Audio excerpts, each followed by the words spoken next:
US Election Market Outlook, sebuah webinar dari kami Akademi Kripto untuk teman-teman peserta webinar malam hari ini. Pertama, apapun yang saya sampaikan di sini bukan nasihat keuangan apapun. Teman-teman harus cerna informasinya karena saya nggak tahu apa yang akan terjadi di market besok. Saya juga nggak tahu siapa yang akan menang pemilu, tapi saya akan paparkan data, fakta, dan angkanya, dan juga kecenderungan tentang outcome yang akan terjadi supaya kita bersiap-siap ya dengan posibilitas skenario yang ada di market. Nah, pertama kita masuki pembukaan, the intro. Sebenarnya kenapa sih orang kok pada ngomongin ya US election? Kenapa kok sebegitu hebohnya? Padahal kita di sini tinggal di Indonesia ya. Teman-teman yang lain juga ada mungkin yang tinggal di Tokyo, tinggal di Malaysia. Pasti bertanya, kenapa saya harus peduli dengan outcome pemilu ini? Jawabannya adalah saya bilang ini adalah crypto election. Hasil dari pemilu ini sangat mempengaruhi pergerakan harga kripto beberapa bulan sampai tahun depan. Jadi ini bagi kita ya teman-teman para crypto boys adalah quotes on quotes ya, hidup dan mati. Ya nggak sedramatis itu, tapi memang memiliki influence yang sangat besar. Kenapa kok ini disebut sebagai ya crypto election? Pertama, kita lihat dulu sebenarnya apa sih masalah utama yang dihadapi oleh Amerika, oleh US. Ini data yang menarik sekali dari Grayscale bahwa masalah utama yang ada di Amerika yaitu adalah inflasi. Penurunan nilai mata uang mereka menyebabkan harga barang-barang ini relatif menjadi lebih mahal. Mereka lebih sulit, daya beli menurun. Yang mana akhirnya kita datang ke problem nomor dua, ya, yaitu adalah keadaan ekonominya yang kurang baik karena adanya inflasi yang sangat tinggi. Dan sangat mengejutkan, ketiga ini adalah masalah ya penyimpangan senjata tajam, senjata berapi, ya, gun violence. Dan hal-hal yang lain itu sangat kecil sekali ya, fake news, climate change, keamanan nasional, ya, polarisasi politik itu hanya kecil sekali. Tapi inflasi ini menjadi topik yang sangat amat berpengaruh di US. Jadi bayangkan kalau kita dianggap ya di negara yang superpower, tapi harga apa-apa itu mahal. Ya, jadi orang-orang di Amerika ini berpikir bahwa inflasi ini adalah masalah utama terhadap keadaan ekonomi mereka. Ya jelas ya, kalau harga apapun itu relatif lebih tinggi, orang-orang kan akan mengurangi konsumsi mereka. Dan ketika orang-orang mengurangi konsumsi mereka, roda ekonomi ini tidak bisa berjalan.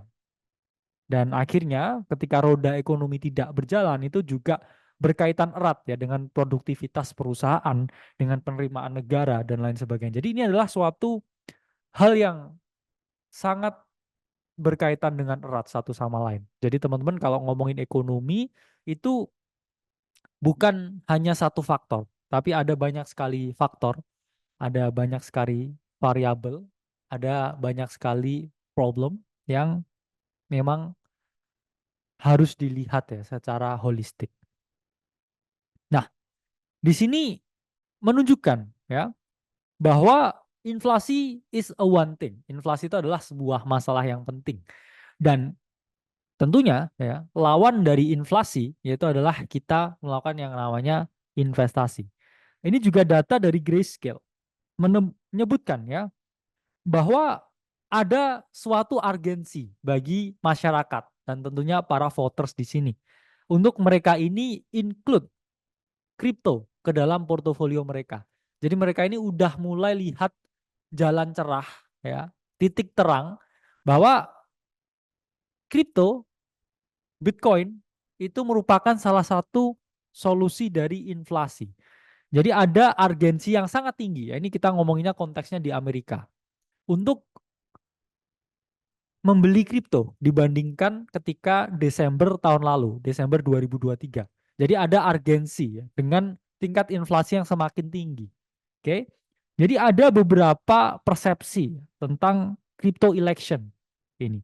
Pertama, mereka menunggu kebijakan dan juga regulasi ini lebih jelas lagi. Bahkan kalau kita ngomongin konteksnya di US, ini pun juga masih cukup abu-abu perkembangan aset digital ini. Oke. Kedua, di keadaan masa depan, mereka ini juga ingin include ya kripto ini ke dalam portofolio mereka. Oke.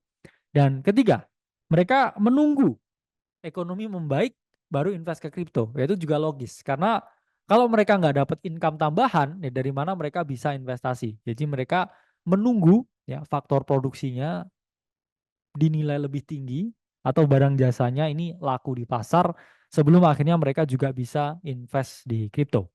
Dan ini yang terakhir, menarik ya. Karena masalah geopolitical tension dan juga inflasi yang melemahkan US dollar. Jadinya saya harus lebih melihat kripto sebagai suatu alternatif aset untuk stabilitas. Jadi ini adalah hal-hal yang dirasakan orang-orang di Amerika, yang mana kita tahu orang-orang di Amerika ini well educated. Ya, saya nggak tahu nilainya secara pasti, tapi saya yakin jauh lebih tinggi dibandingkan di negara-negara Asia. Sehingga kalau orang dengan wawasan yang jauh lebih tinggi, ini secara keseluruhan ya society-nya berpikir bahwa maybe crypto ya tempat saya diversifikasi ya kita sebagai orang yang saya bilang early adapters juga di dunia dan juga di Indonesia ini pun juga tetap harus ya melihat ke depan ini dengan optimis karena saya tahu run kali ini memang sedikit sekali yang optimis karena orang 8 bulan terakhir ini udah lelah ya dengan price actionnya dan orang baru ini sebenarnya belum discover crypto. Yang discover crypto sekarang yaitu adalah para smart money ya sebenarnya. Oke. Dan kemudian ya data dari Grayscale menunjukkan bahwa mayoritas ya para voters ini mereka menganggap bahwa ya, mereka strongly agree. Hampir setengah dari para voters ini memiliki pendapat bahwa kripto itu adalah aset masa depan. Blockchain is the future. Jadi secara terang-terangan ya 50% ya 48% sekian. Ini sangat percaya dengan teknologi blockchain dan juga cryptocurrency. Oke, ini sangat berbeda ya dengan beberapa negara ya. Contohnya di Indonesia pun juga skeptismenya ini masih sangat tinggi ya ketika kita bandingkan dengan negara-negara yang maju seperti USA. Oke. Nah, data dari Coinbase ini cukup mengagetkan juga ya bahwa sekarang udah sekitar 25% pemuda di Amerika ini melek dengan kripto, bahkan punya kripto. Jadi bayangkan ada suatu negara di mana pemudanya di dalam society-nya ini 25% sudah memiliki kripto. Teman-teman bisa membayangkan seberapa banyaknya ya. Pemuda di Amerika ini udah paham kripto. Saya yakin ini pun jumlahnya ya sangat sedikit ketika kita bandingkan dengan Indonesia. Sehingga dari 25% pemuda di Amerika, ini saya udah hitung data dan statistiknya. Ini kurang lebih adalah 19 juta pemuda. Yang mana 19 juta pemuda ini itu adalah investor cryptocurrency dan mereka siap untuk melakukan yang namanya voting. Ya, jadi hasil dari pemilu ini sangat ditentukan ya oleh crypto owners di Amerika. Dan di sini data lagi dari Coinbase, 40% dari pemilih yang sah, 25%-nya ini punya kripto. Dan dari 25% yang punya kripto, 51%-nya ini hanya akan memilih ya, hanya akan memilih calon yang pro kripto. Dan saya udah lakukan kalkulasi, ada 9,6 juta pemilih yang akan condong ke kandidat yang pro kripto. Oke. Jadi udah jelas 9,6 juta ini mereka hanya akan vote ke satu paslon yang mana dia ini ya dianggap pro kripto. Oke.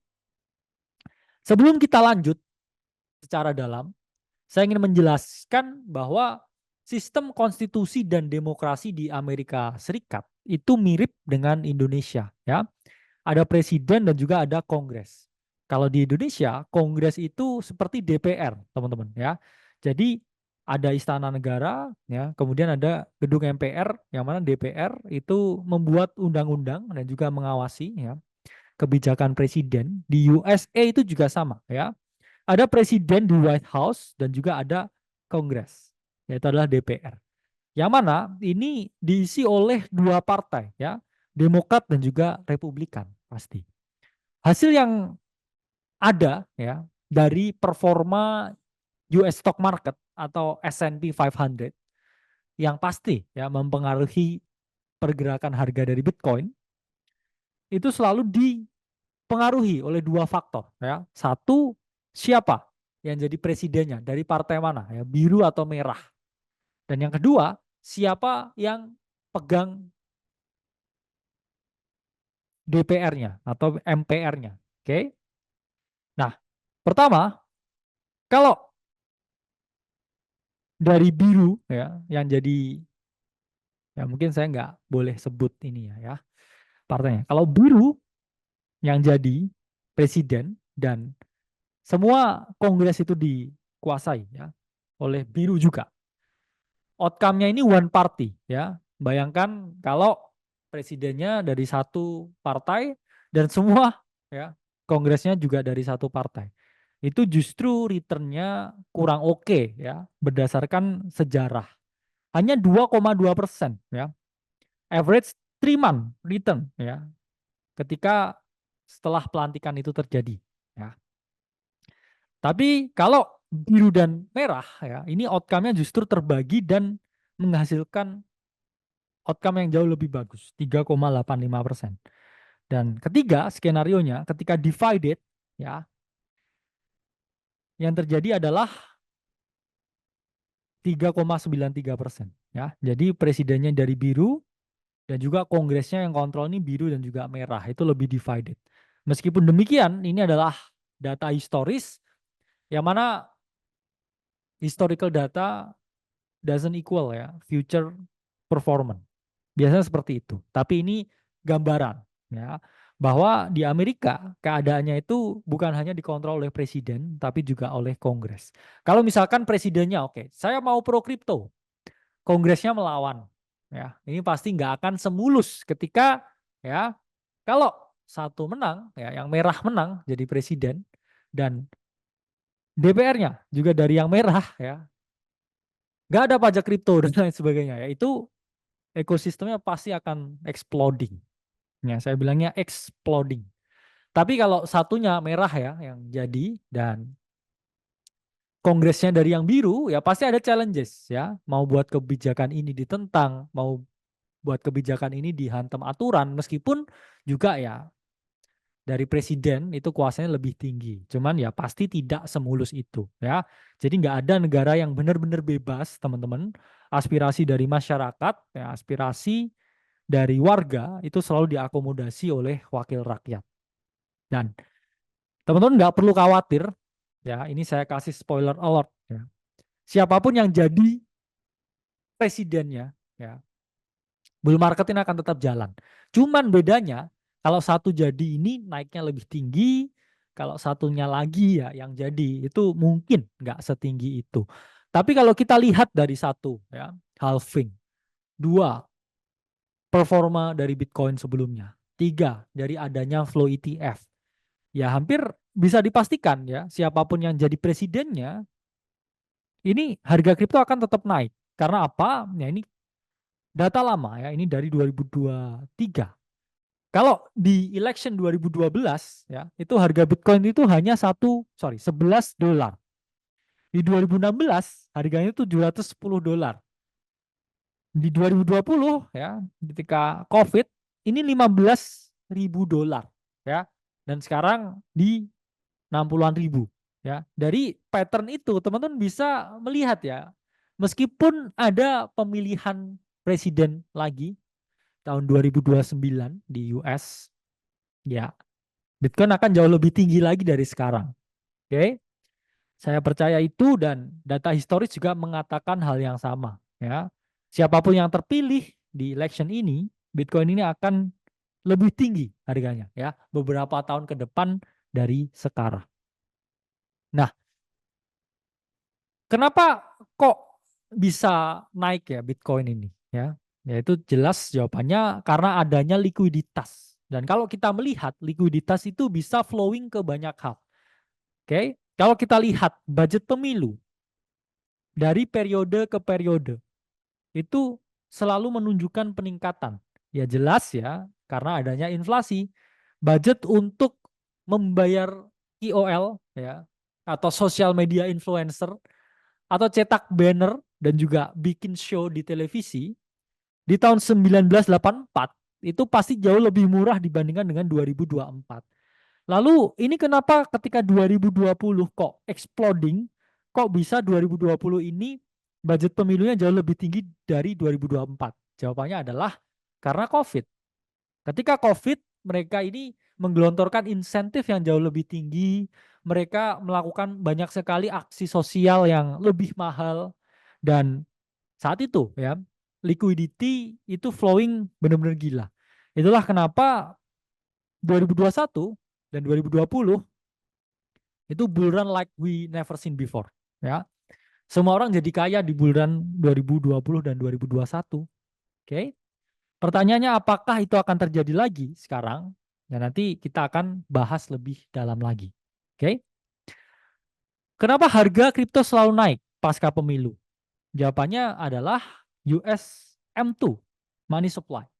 Yaitu adalah uang kartal giral dan uang liquid yang ada di rekening dan juga surat ya berharga lain yang mudah dicairkan itu selalu membuat all time high baru atau new high baru setelah adanya pemilu ya. Garis merah ini adalah pemilu. Jadi kita bisa melihat ya, sekarang pun ya ini merah ya harusnya. Kita bisa melihat ya, selalu mengalami kenaikan. Ini kita sebut juga dengan cheap money. Kenapa disebut dengan cheap money? Karena ya sorry to say, uang fiat itu di-print dari angin. Karena nggak ada kolateral apapun. Tidak di-back oleh aset apapun. Jadi mereka bisa create fiat out of thin air dan boom. Ya, dimasukkan ke pasar keuangan untuk membeli saham, untuk membeli obligasi, untuk membeli surat utang. Dan kemudian pasti juga bisa untuk membeli kripto. Nah, kenapa saya juga yakin harga dari Bitcoin terutama ini akan jauh lebih tinggi lagi setahun ke depan despite apapun hasil pemilunya. Karena stablecoin itu terus membuat yang namanya new all time high. Valuasi dari stablecoin.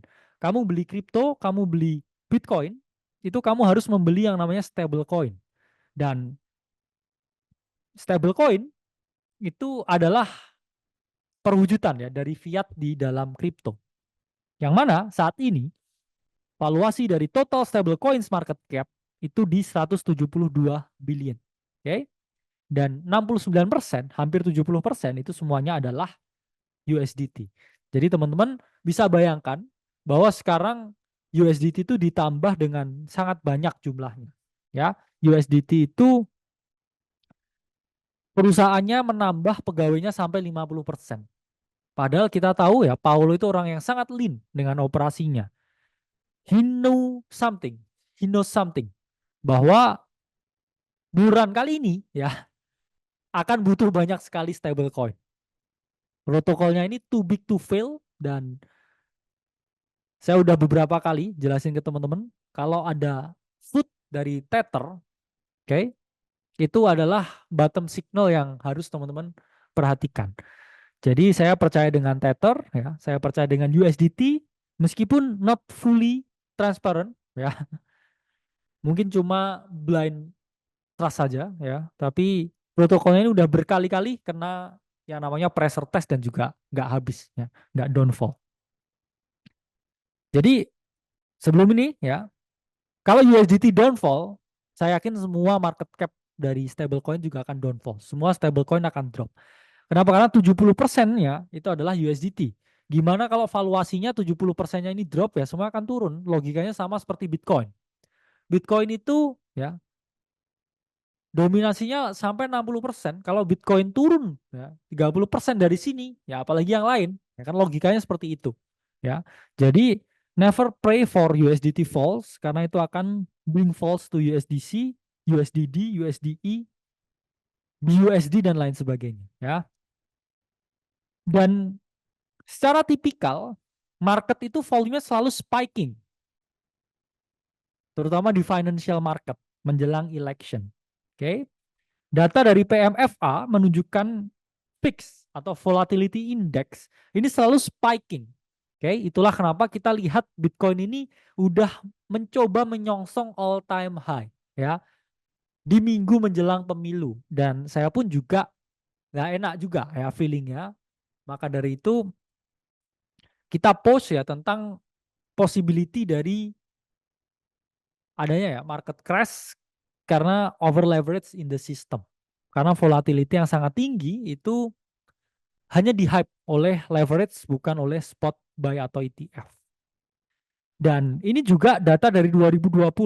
Sebulan sebelum election di 2020 ya, hanya 28% volume yang diperdagangkan.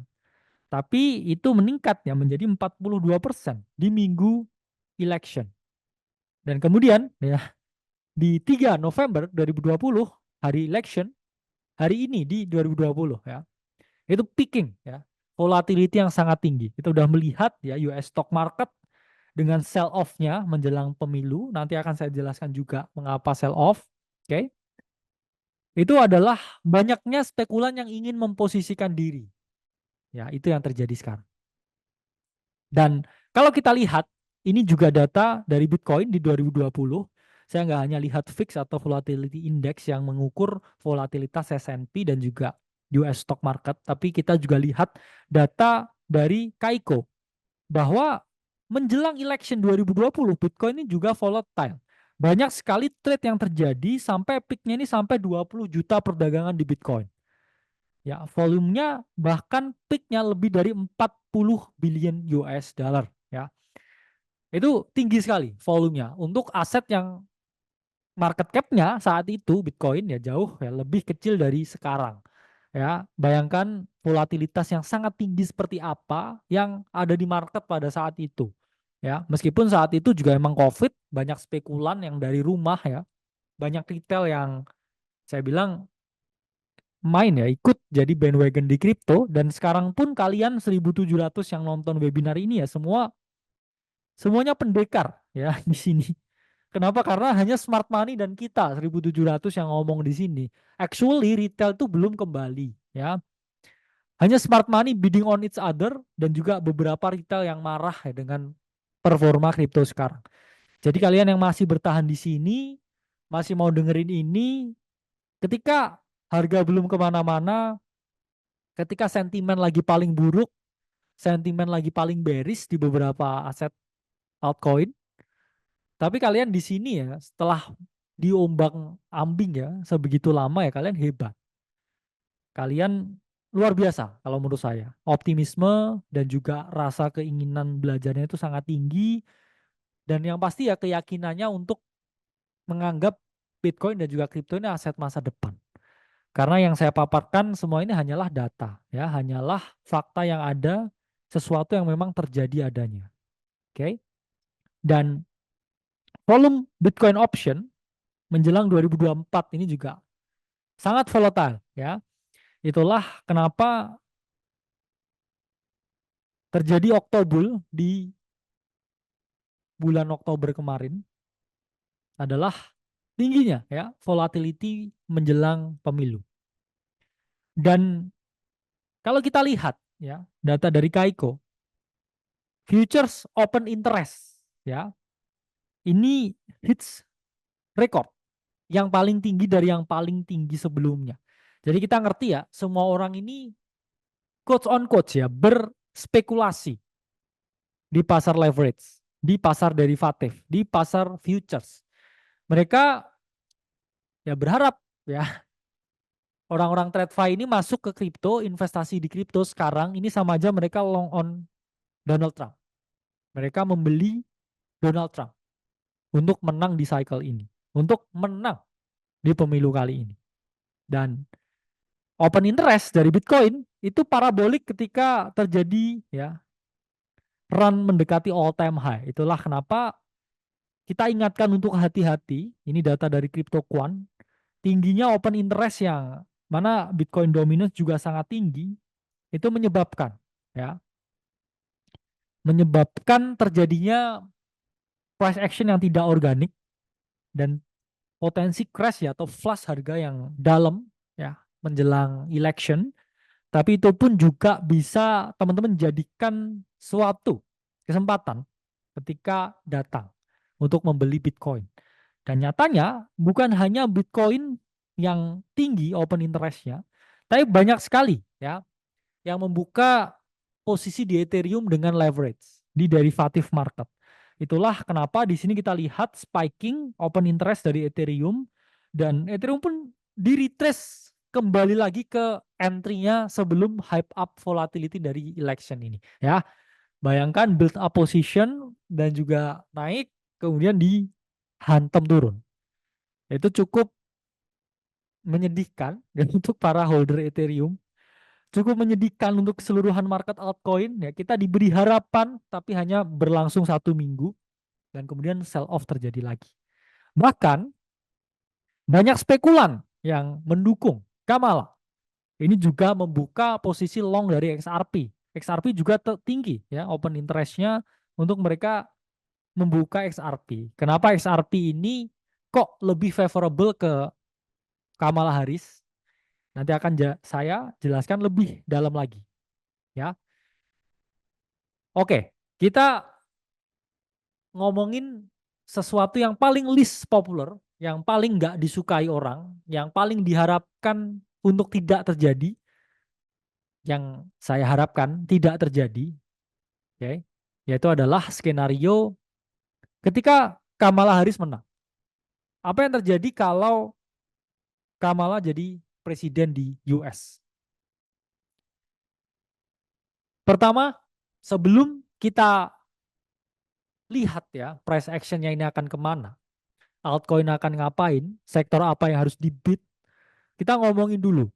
Kamala ini adalah VP atau Vice President dari Joe Biden. Oke. Sehingga kebijakan kriptonya ini bukan beliau yang mengambil langsung, melainkan kebijakan yang diteruskan atau diimplementasi dari Presiden Joe Biden. Yang mana ingat ya, Presiden Joe Biden pun juga tidak memprakarsai semua kebijakan kriptonya itu sendiri. Banyak sekali dukungan, banyak sekali party, quotes on quotes ya, di belakang sana ya, di balik layar, yang membuat segala regulasi itu terjadi. Tapi saya spoiler ya, banyak sekali regulasinya. Dan regulasinya menurut saya sangat oppressing ke kripto, sangat menekan, sangat ingin membunuh ya, quotes on quotes, perkembangan kripto. Ya, kita akan bahas dulu. Jadi Kamala yaitu Vice President ya, dari Joe Biden dan kita lihat ya. Pertama, di era Joe Biden untuk pertama kalinya ya White House ini merilis yang mana itu adalah framework yang komprehensif tentang development dari digital asset. Jadi baru di pemerintahan Joe Biden kripto ini ya diurusi. Emang sebelumnya nggak diurusi? Jawabannya belum masuk radar pemerintah. Karena apa? Belum sebesar itu. Dan ketika udah sebesar itu, baru pemerintah want to take something dari industri yang baru mekar ini. Karena industri ini bukan hanya sembarang industri, tapi mungkin bisa menjadi masa depan dari sistem keuangan digital. Jadi awalnya kripto ini 2013 hanya PVP ya, player and player kemudian player and institution, ya, nanti baru player and government, di mana government ini akhirnya ya 16 September 2022. Oke. Itu tepat di mana teman-teman? Itu tepat di bottomnya bear market. Jadi mereka lihat nih ya, kripto down ya 70%, terus banyak orang yang udah teriak-teriak, baru presiden ini buat ya yang namanya kebijakan ya untuk memitigasi, oke, supaya tidak ada ya quotes on quotes korban yang merasa oke saya beli kripto terus rugi. Itu barulah muncul kebijakan ini ya tepat di bottomnya bear market. Setelah itu apa? Market rally ya. Jadi selalu outrun ya, ini mungkin bottom signal ya, bottom call waktu itu yang harus teman-teman perhatikan juga. Dan karena adanya yang namanya pengetatan ya tentang kebijakan aset kripto, barulah di situ SEC ini takes charge. Meskipun SEC sendiri ini sudah mencium dan juga mengendus ya Bitcoin dari tahun 2013. Yang mana ya 2013 ya ada tuduhan bahwa Bitcoin ya itu digunakan ya untuk skema Ponzi. Oke. Kemudian banyak histori-histori lain ya, dan juga yang paling tinggi di 2020 ya, Ripple dinyatakan ya udah berhasil ya partial win, dan kebijakan-kebijakan lain terkait FTX dan juga Sam Bankman. Jadi ini malang melintang ya, SEC kurang bersahabat dengan kripto, dan banyak sekali ya aturan-aturan yang sangat menekan dari industri ini, yang mana menyebabkan ya industri ini kurang bisa berkembang karena tekanan yang sangat tinggi tersebut. Dan baru di Presiden Biden ini muncul wawasan yang namanya CBDC atau Central Bank Digital Currency. Saya sudah membaca beberapa riset dan juga paper dan juga journal. Alasan utama dari CBDC itu sebenarnya bukan karena mereka mau satu mengefisiensikan pengiriman uang melalui cross border payment, tapi adalah mereka ini nggak mau kalah dengan Cina. Karena Cina ini yang jauh lebih dulu membuat dan juga mengimplementasi yang namanya CBDC. Jadi US ini melihat Cina dan mereka nggak mau ketinggalan dalam memanfaatkan blockchain. Akhirnya ya mereka ini mencontek apa yang dilakukan oleh China. Karena China ini jauh lebih dulu mengimplementasikan ini. Dan US melihat itu kayak oke, kita nggak bisa kalau kita nggak ngikutin ya apa yang dilakukan oleh China. Kita nanti akan lebih ketinggalan. Karena ya CBDC actually itu adalah fiat yang menggunakan jaringan blockchain. Jadi bukan kripto, bukan juga Bitcoin. Karena sistemnya itu tidak terdesentralisasi. Sistemnya sangat tersentralisasi meskipun menggunakan jaringan off-chain blockchain. Dan baru ya di Joe Biden, ya ini tadi udah diperketat, kemudian blockchain dibuat tersentral. Kali ini ya di Biden ini muncul yang namanya capital gains tax ya. Jadi kalau teman-teman misalkan membeli XRP ya $1.000, kemudian XRP-nya dijual di $5.000 ya, capital gain-nya ya actually 4.000 ya. Jadi 4.000 dari keuntungan itu akan dipajakin. Yang mana ya masih simpang siur dan juga belum ada ya kebijakan yang jelas ya, tapi actually bisa sampai 30%. Dan ya kita lihat ya US ini negara yang sangat dipandang, jadi apapun yang dilakukan oleh US akhirnya juga dilakukan oleh negara-negara yang lain. Mereka melihat, oh ini mereka ternyata ya capital gain tax-nya tinggi di kripto. Oke, negara ini juga harus mengikuti. Oke, negara ini juga harus membuat. Negara ini juga harus sama juga implementasikan. Itulah mengapa ya capital tax gain itu tinggi di eranya Biden. Akan dibuat tinggi. Karena mereka mencium ya mengendus ya uang yang cukup banyak di sini, dan mereka nggak mau kalau nggak dapat bagian dari sini. Itulah mengapa ya bukan hanya kita retail, tapi para miner ini juga dipajekin ya. Bayangin ya, mereka yang quotes on quotes ya memproduksi ya itu juga dipajekin. Bukan hanya retailnya tapi juga minernya. Jadi ini dulu pernah ya Joe Biden memasang laser eyes ya itu cuma troll mungkin dan 30% ya. Ini ada potensi di sini ya membunuh Bitcoin mining di US. Yang mana tanpa dibunuh pun ya sekarang sudah terbunuh sebenarnya ya. Karena apa? Pendapatan dari para miner di Q3 2024 ini menurun dengan sangat drastis ya. Miner revenue ini di awal-awal 2024 ini sampai 2 billion ya, data dari Mesari. Namun dia halving ya, setelah halving revenue juga halving sampai hanya 1 billion. Jadi nggak ada alasan untuk mereka menjual sekarang, oke? Okay? Yang ada mereka malah berhenti produksi. Ini data dari CleanSpark. Produksi Bitcoin ini sudah berhenti atau dikurangi sejak April 2024. Jadi ya sempat diproduksi seperti ini terus dia menurun. Kemudian dari Core Scientific, okay, self-mine Bitcoin production itu juga dikurangi ya semenjak awal 2024. Riot Platform ini juga ya dikurangi, okay, Bitcoin yang mereka produksi setiap bulan. Tapi kalau kita lihat holdingnya dari Riot Platform, ini terus mengalami kenaikan. Begitu juga dengan Marathon Digital Holding, salah satu miner Bitcoin paling besar di dunia.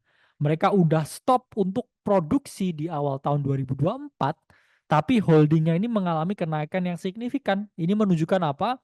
Mereka tidak lagi mining, tapi mereka buying di secondary market. Itulah kenapa Bitcoin sekarang sebenarnya di semua exchange yang ada di dunia ini sedang ada di persediaan yang paling sedikit. Jadi mereka melihat oke, mining ini udah nggak semenguntungkan itu, ya saatnya kita beli aja ya. Nggak usah produksi, kita beli. Jadi ini menunjukkan apa? Kalau Marathon Digital Holding, ya perusahaan miner pun, mereka ini juga bullish on Bitcoin, mereka nggak mau melewatkan kesempatan halving ini untuk mereka memperoleh yang namanya cuan dari Bitcoin. Jadi mereka stop produksi, mereka beli. Oke. Dan di era Biden ya, kebijakan KYC dan juga anti money laundering ini lebih ditingkatkan lagi, oke. Itulah mengapa hampir semua exchange CEX itu selalu mewajibkan KYC meskipun yang pegang KYC-nya itu juga third party ya. Jadi harus KYC tapi KYC-nya dipegang oleh third party sehingga apa? Ya nggak ada otorisasi ya dari CEX-nya ini bisa melihat data dari masing-masing konsumennya, ya data pribadinya. Kalau kita lihat UID dan juga transaksinya itu bisa, tapi kalau data pribadi itu nggak bisa. Nah, tadi udah jelas, oke, di sini akan kita jelaskan apa yang terjadi, ya. What happened ketika si cewek ini yang menang, ketika Kamala Harris yang menang. Satu, ada potensi sell off, reactionary sell off dari berita ini, ya. Misalkan, oke, Harris memimpin polling, ada potensi market sell off. Yang mana udah kita lihat ya hari ini. Oke. Nah, ada potensi apa? Ini pun juga bisa salah. Tapi saya bilang area ini tidak oke ya memang. Bitcoin at resistance. Dan ketika Kamala menang dan market mengalami yang namanya reactionary sell off, ya immediate sell off, ya. Semua klik sell, semua klik short, itu ada potensi Bitcoin retest ya sampai ke low 60K lagi. Karena ini area of value yang important ya, ini all time high. Kemudian stokastiknya di weekly chart ini sudah peaking out ya, udah di area yang paling tinggi Dan actually 62K ya region ini juga area equilibriumnya ya dynamic EMA-nya dan retest wedge-nya ini, sehingga bisa salah tapi juga bisa terjadi. Kalau Kamala yang menang, saya melihat sell off dulu ya ke low 60K, baru setelah itu market ini menyadari kalau oke, ngapain ya saya jual ya. Jadi misalkan ya, karena kan Kamala ini face-nya, image-nya ini kurang pro crypto. Tapi kalau Donald Trump ini sangat pro crypto. Jadi yang terjadi di market adalah, oh, Kamala menang. Sell, sell, sell, sell, sell, sell, sell. Ya. Kemudian drop ke 60K. Lalu ketika di 60K, para smart money ini ya menyadari kalau kenapa saya harus jual ya. Ya udah mereka beli. Mara Digital Holding ya, salah satu miner Bitcoin terbesar beli. Michael Saylor lihat dips itu oke, beli. BlackRock ya, beli. Grayscale dan lain sebagainya beli. Jadi market akan menyadari bahwa oke, ngapain ya kita jual? Ini kan tahun halving. Ya udah, ini waktunya kita positioning lagi dan market cool off sejenak, ya, konsolidasi, baru dia run up lagi. Cuman ya, saya yakin run up-nya kalau Kamala yang menang, Bitcoin at least targetnya itu hanya di 100.000. Hanya pun di 100.000 juga lumayan oke juga ya. Tapi nggak se-euforia kalau seperti yang satunya menang. Jadi rally akan tetap terjadi, breakout dari range ini I believe ya akan terjadi.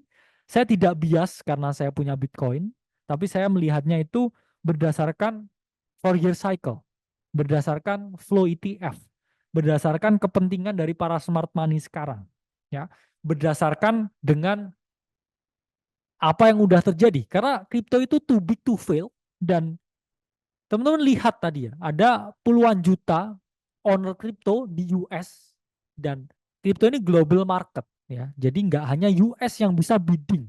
Kalau misalkan US ini oke, US anti kripto, ya siapa yang beli Bitcoin? Ya Cina, Rusia, bahkan Korea Utara ini sangat melek sekali dengan kripto. Ya.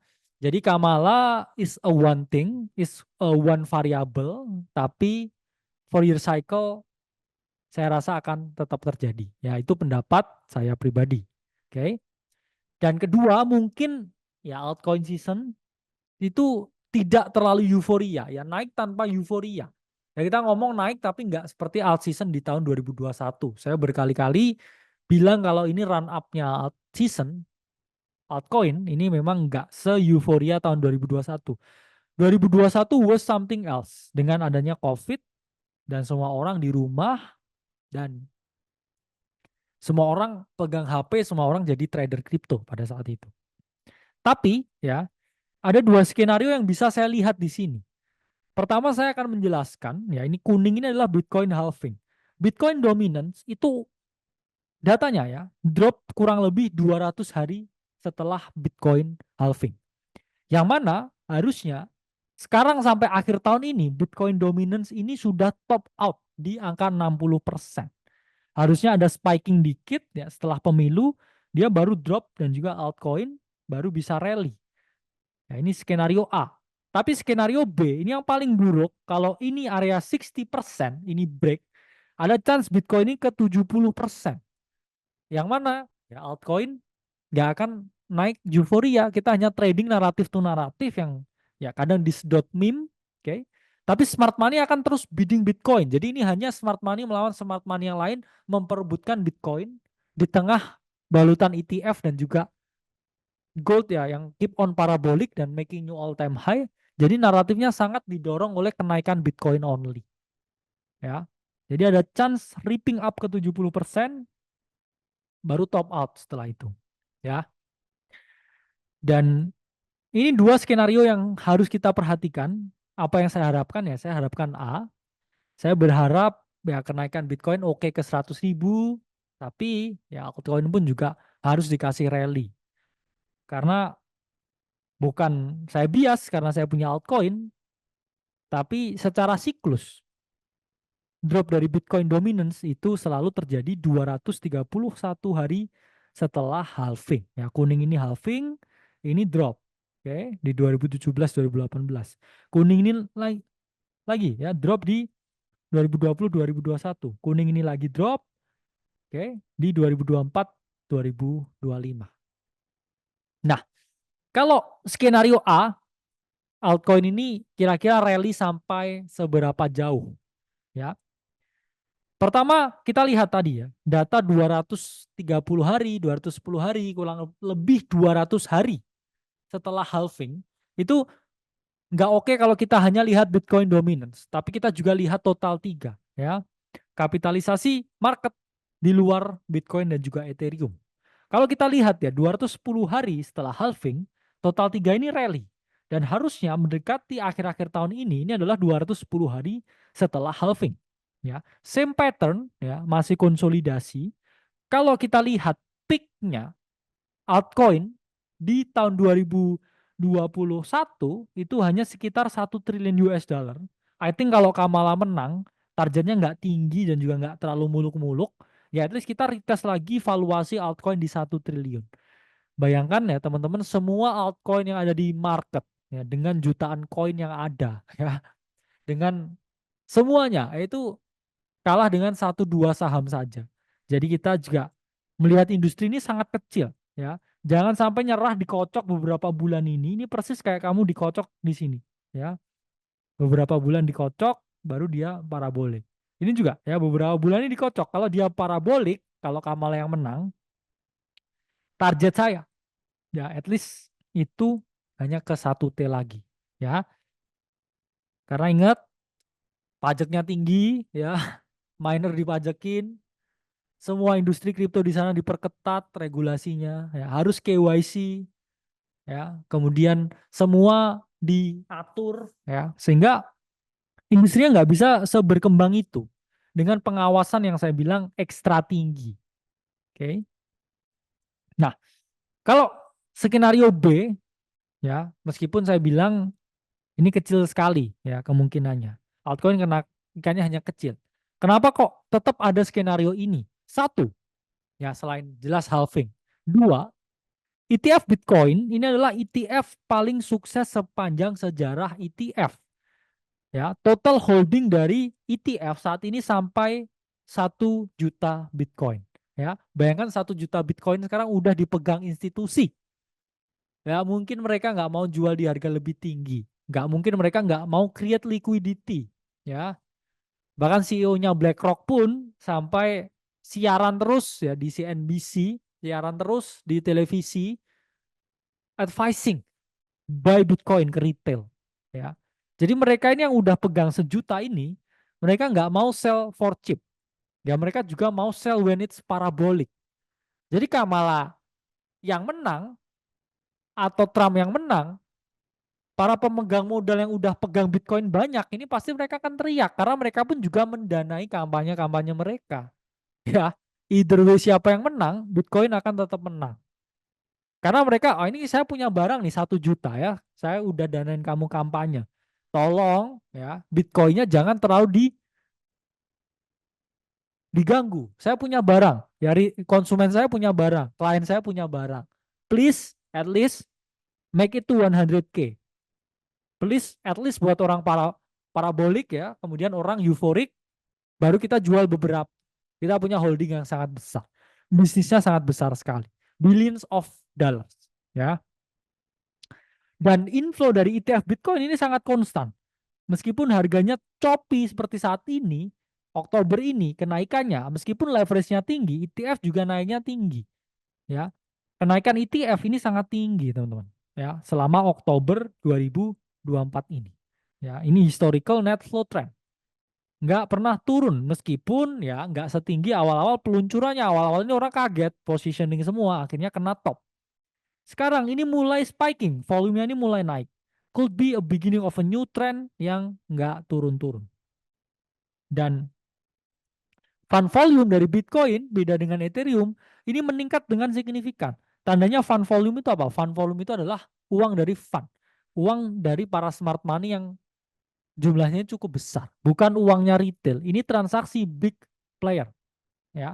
Ini datanya hanya bisa dilihat secara on-chain. Data dari CryptoQuant ini menunjukkan kalau tinggi sekali ya flow fund volume dari para smart money ya.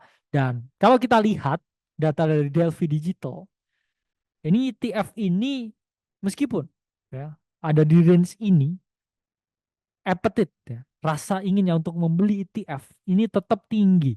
Dan di sini menunjukkan kalau pemain besar fund volume-nya tinggi, ini pemain besar yang FOMO. Jadi retailnya belum FOMO. Pemain besar, institusi ya, ini mereka kayak mempertaruhkan ya posisi mereka untuk membeli Bitcoin sebanyak-banyaknya meskipun range-nya seperti ini ya. Logikanya kalau mereka nggak battling, mereka nggak mau Bitcoin sama sekali, harusnya dengan distribusi price action seperti ini 50.000 itu harusnya jebol dan kita langsung ke 40.000. Nyatanya ada yang jaga harganya di 50.000, jaga harganya di 60.000 ya. Flow-nya ini meningkat ketika Bitcoin ini mendekati low di 60K atau 50K waktu itu ya. Dia nggak dibuat low baru di sini ya, tapi dia step in buyer dengan fund volume yang meningkat. Harganya dijaga oleh para smart money. Dan Ethereum ya di sisi lain sepi peminat. Saya pun juga cukup sedih ya dengan hold Ethereum yang saya miliki. Tapi kita para backholder harus saling menyemangati ya. Ethereum ini flow-nya nggak sekencang Bitcoin ya. Dengan harga Ethereum segitu, flow-nya ini masih di bawah 3 juta holding. 3 juta Ethereum di bawah holding. Jadi masih di situ-situ aja perkembangan dari Ethereum sendiri. Dan yang paling sedih ya, itu adalah ETF-nya yang konstan sepi. Kalau Bitcoin tadi konstan rame, ini konstan sepi. Awal-awal tinggi volumenya tapi orang semua jualan. Kemudian dia konstan sepi, ya. Jadi harus melakukan sesuatu Vitalik kalau nggak mau proyeknya ini jadi mati, ya.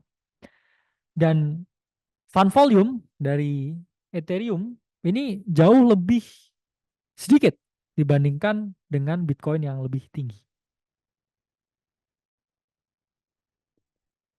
Dan ini yang saya ramalkan terjadi ketika Kamala menang, banyak sekali venture capital yang lari dari US ya. Jangan dilihat ini gambarnya tangannya dua ya dari jasnya. Oke. Dan mukanya sama pula ya. Nah, ini data dari SCMP menunjukkan bahwa perusahaan venture capital crypto membuka peluang untuk expand dan pindah ke Hong Kong. Jadi ya beberapa venture capital di US ini sudah mulai melirik Asia sebagai destinasi kripto kalau Kamala menang dan kripto menjadi lebih ketat di sana. Jadi mereka ini mau kabur, pack the bags dan ya udah membangun ekosistem di Asia karena di Amerika ini nggak mendukung sama sekali. Kalau Kamala menang dan kebijakan ini diperketat lagi perkembangan aset digital dan juga cryptocurrency. Nah, data menunjukkan kalau top 50 crypto firm di dunia ini didominasi oleh US terutama di San Francisco.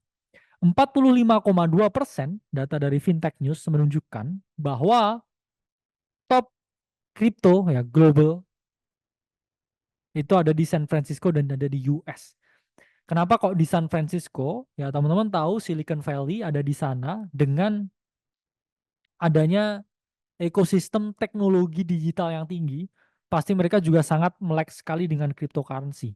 Itulah mengapa banyak sekali perusahaan Web3 yang base di sana, ya dari awalnya startup Web2 mereka Web3, terus kemudian pendanaan juga di sana, ya pendanaan Web2, pendanaan Web3. Jadi mereka ini semua ada di kota yang sama dan dominasi dari beberapa venture capital ya berdasarkan negara, ya paling tinggi saat ini Coinbase Venture. Oke. Dan teman-teman bisa baca ya. Tapi yang cukup menarik di sini Singapura itu ada 4 di listnya ya. NGC Ventures, kemudian Moonwell, ya, kemudian Digital Finance Group, dan juga Signum Capital. Jadi ekosistem kripto itu di Singapura itu sangat tinggi, ya, dan juga di negara-negara Asia lain seperti Hong Kong. Jadi mereka yang di San Francisco, di SF, kalau mereka dipersulit di US dengan pajak yang tinggi, dengan ekosistem yang dibatasi, dengan segala aturan ini itu yang nggak boleh, ya mereka ada chance untuk ya lari keluar dari US, lari ke Asia. Ya, itulah kenapa banyak orang ya yang berpendapat bahwa bull market bisa start dari Asia. Itu bisa terjadi kalau Amerika ini udah nggak asik lagi buat main kripto. Jadi larinya ke Asia. Ya siapa tahu mereka akhirnya ke Indonesia ya. Tapi nggak tahu apakah SDM-nya memadai di Indonesia. Oke. Dan selain venture capital, saya lihat ada peluang ya. Banyak penambang ini yang lari dari Amerika. Udah nggak profitable, ya mereka berhenti produksi, dan masih dipajekin yang tinggi ya. Akhirnya ya buat apa mereka bertahan di sana. Dan ini data ya. Reserve Bitcoin dari Public Mining Company. Memang Mara ini yang paling gede, teman-teman. Ya, dan mereka tetap menambah kepemilikan Bitcoin yang mereka miliki. Jadi mereka ini nggak puas ya dengan ownership Bitcoinnya, ya number of Bitcoinnya ini terus meningkat dari ya 2022, 2023, 2024. Ya, mereka terus menambang sebanyak-banyak. Dan ini pun juga data mining ya, Januari 2024 ini menunjukkan kalau sudah mulai berkurang ya aktivitasnya. Begitupun juga Bitcoin yang di-mine, Bitcoin juga yang dijual ya, itu juga berkurang. Dan Bitcoin yang dijual ya, dari produksi karena beberapa ini udah enggak ini ya Bitcoin sold percent of production. Ini ada yang udah dijual ya 100% karena mereka ini mungkin nggak tahan ya dengan operasi Bitcoin yang tinggi, dijual semua, kita stop produksi dan mungkin gulung tikar. Tapi ya Mara Digital Holding, ya ini salah satu perusahaan yang besar di mining, mereka nggak jual apapun. Mereka keep on holding.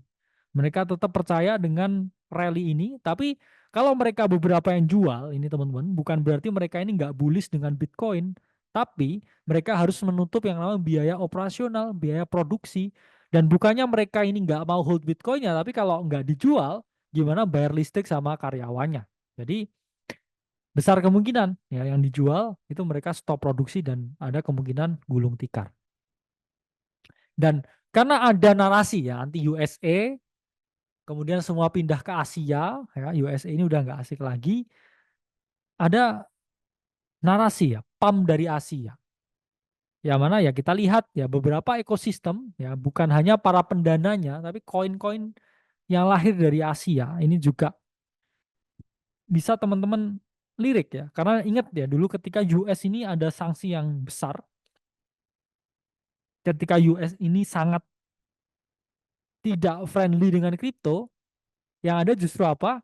Ada koin-koin dari Cina ini yang pump justru ya. Karena mereka melihat bahwa oke, US ini udah nggak seksi lagi nih buat main kripto. Ya, ya udahlah kita pump koin-koin dari Asia. Ya, dan kalau Kamala Harris menang, saya bisa pastikan 100% CBDC ini diaplikasikan. Kenapa kok saya bisa melihat sampai 100% kalau Kamala menang? Karena alasannya ya, di sini ya ini bilangnya ya terlalu tinggi dampak ke lingkungan dengan impactnya cash ya, uang kartal. Ya, mereka ingin mengefisiensikan penggunaan air, penggunaan listrik, dan juga penggunaan BBM. Ya, mereka itulah ya alasannya climate change. Sekarang ingat ya, climate change juga salah satu problem di US yang dianggap ya, di top 10 problem. Tapi bukan itu alasan mengapa saya melihat CBDC ini bisa diimplementasikan. Alasan utamanya ya adalah Ripple yang mendonasikan 1 juta US dollar dalam bentuk Ripple ke Kamala Harris. Pasti mereka ini tahu dong something that we don't know. Dan plus mereka juga ingin dapat muka lah ya di yang mungkin mereka anggap sebagai calon queen, calon yang jadi ratunya di US ya. Jadi mereka menyumbangkan $1 juta dalam XRP untuk kampanyenya ya.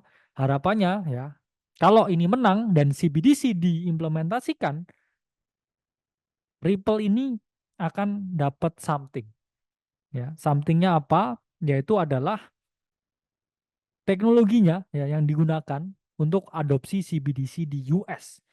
Ripple ini memang udah nggak gerak dari lama sekali ya, dan cycle to cycle pun bahkan nggak sampai di ATH-nya, hanya diem aja ya. Tapi dari berita tadi kita bisa melihat ya, kalau CBDC, kalau Kamala menang dan CBDC diimplementasikan, ya ini ada chance mengalami yang namanya spike pump dan juga actually gerak. Ya, mungkin nggak gerak yang signifikan sekali, tapi nggak ada yang tahu. Bisa saja terjadi ketika 100% misalkan kerjasama CBDC itu dengan XRP. Ya, kalau itu beda cerita lagi. Ya, dan nggak ada aktivitas signifikan, bahkan ketika ada berita donasi tersebut dengan price dan juga token turnover dari Ripple atau XRP. Tapi Ripple ini juga sangat vokal dan juga sangat yakin dengan CBDC, dan mereka membuat paper yang berjudul The Digital Evolution of Money. Oke, mereka kasih subtitle juga Exploring the Transformational Opportunities and Challenges of New Sovereign Monies. Ya. Jadi Ripple ini memiliki teknologi yang namanya cross border payment. Cross border payment itu adalah suatu sistem pembayaran yang cross di luar batas negara dan juga cross di batas bank-bank yang berbeda. Dan actually Ripple ini sudah kerjasama dengan banyak sekali tenan, banyak sekali bank yang siap ya dijadikan ekosistem ya dari Ripple ini sendiri. Dan saat ini sudah ada ekosistemnya. Dan kedua ya, ya mungkin PAM ketika narasi CBDC ini terjadi, yaitu adalah Stellar Lumen atau XLM. Memang ini udah dead coin, saya bilangnya. 2,8 billion valuation, hampir semua token keluar. Kenapa dia kok berkaitan erat dengan XRP? Pertama karena founder XLM ini juga founder dari XRP. Jadi ini kayak koin kakak beradik. Meskipun valuasinya tinggi, ya kita juga lihat price action ini sama dengan XRP. Price action-nya hanya tidur. Price action-nya hanya di situ-situ aja. Dan yang paling lihat ya di sini, ini business models-nya juga sama ya dengan XRP. Ini data dari token terminal. Jadi user yang menggunakan jaringan mereka ya membayar fee transaction, yang mana ya di sini 100% ya revenue-nya ini diambil oleh Stellar Lumen, dan mereka membayar ya zero transaction fee ke validators. Dan ini pun cukup mencengangkan ya. Jadi kalau teman-teman lihat suatu project dengan valuasi 3 billion US dollar ya, valuasinya tuh puluhan triliun. Tapi lihat di bulan Oktober ya, revenue-nya hanya berapa? 1.700, sorry, bahkan nggak sampai 1.370 dolar ya. Jadi sama mungkin outlet ayam geprek ya di salah satu ruko ya di Tangerang. Ini mungkin revenue lebih tinggi daripada project yang valuasinya sampai puluhan triliun. Jadi kalau teman-teman lihat kripto ini sebagai tempat yang masa depan ya, sebenarnya banyak hal gila terjadi di sini dan banyak hal yang overvaluasi. Ya, bayangkan kalian memvaluasi ya perusahaan yang hanya menghasilkan 1.370 dolar ya, itu setinggi itu. Bayangkan ya. Jadi saya nggak hanya lihat sisi positifnya atau bullishnya ya, saya juga lihat hal-hal yang under the radar seperti ini. Ya karena ini memalukan ya sebenarnya. Cuman balik lagi ya, kita hanya trade attention ya, kalau CBDC diimplementasikan ya saya mungkin trade koin-koin CBDC dan ya mungkin close posisi, karena nggak hanya Ripple ya, Stellar Lumen ini juga memiliki full paper mengenai CBDC. Ya, bahkan mereka bilangnya understanding CBDC, a guidebook for regulators and policy makers. Bahkan mereka ini sampai begging, ya saya bilangnya, ke regulator. Jadi bayangkan ya, yang akan mendapatkan panggung adalah mereka yang dekat dengan para regulator. Ketiga, Chainlink 7,7 billion valuation-nya, ya, 60% token keluar, token yang lama sekali, yang udah mengalami kapitulasi ya dari bear market ke bear market, dan dia adalah Oracle ya.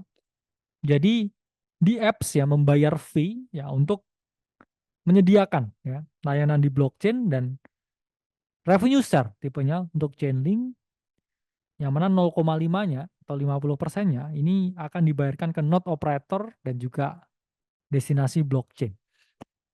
Dan kenapa Chainlink di sini ini bisa unlocking something in CBDC? Karena mereka bekerja sama dengan Swift. Swift itu adalah platform pembayaran internasional yang memiliki banyak sekali pelanggan dan user.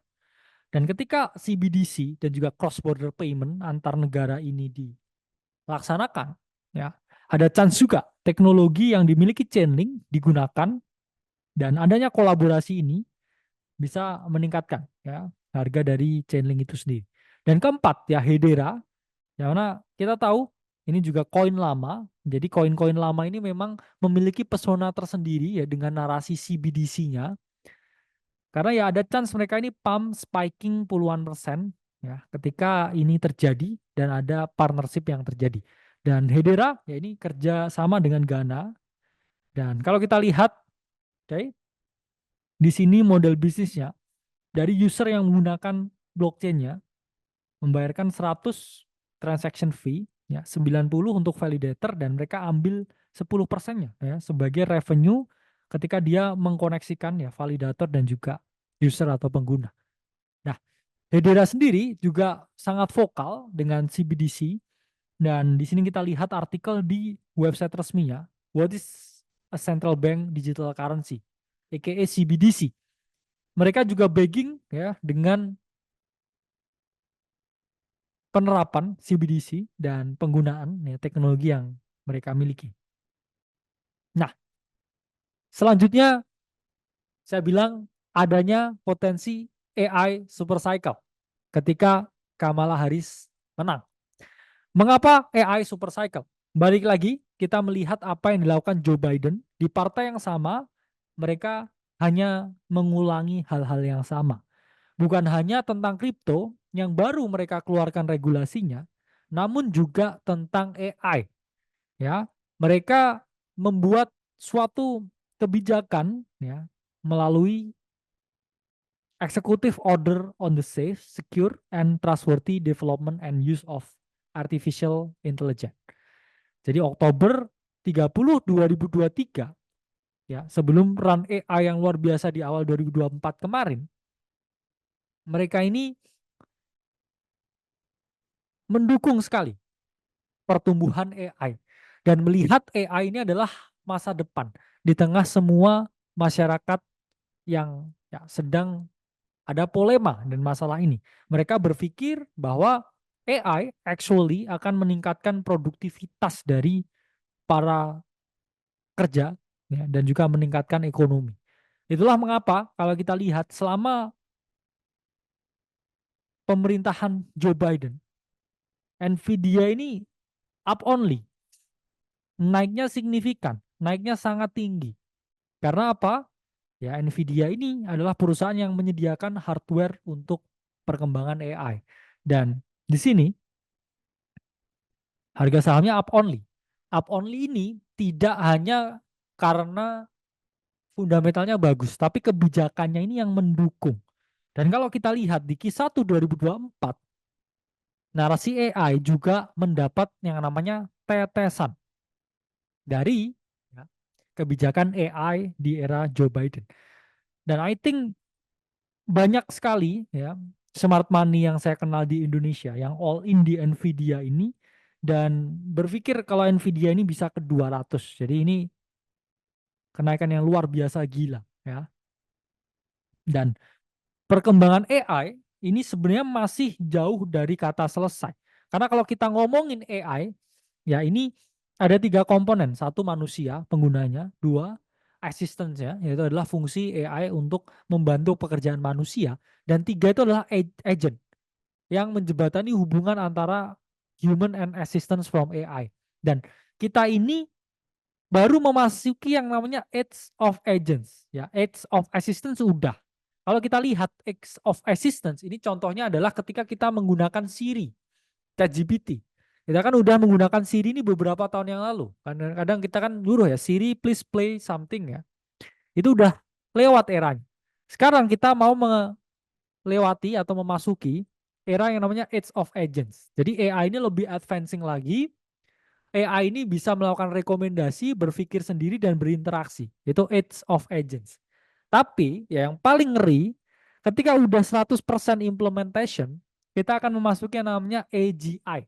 AGI itu adalah Artificial General Intelligence. Itu adalah keadaan ketika semua dan seluruh elemen kehidupan kita itu dikuasai oleh AI. Ya, ini hal yang harusnya kita juga takut dengan perkembangan AI yang semakin tinggi sekarang.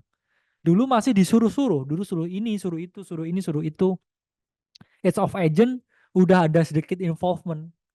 Tapi kalau ketika semua ini udah AI, ya, saya nggak ngerti ya gimana keadaan society yang ada.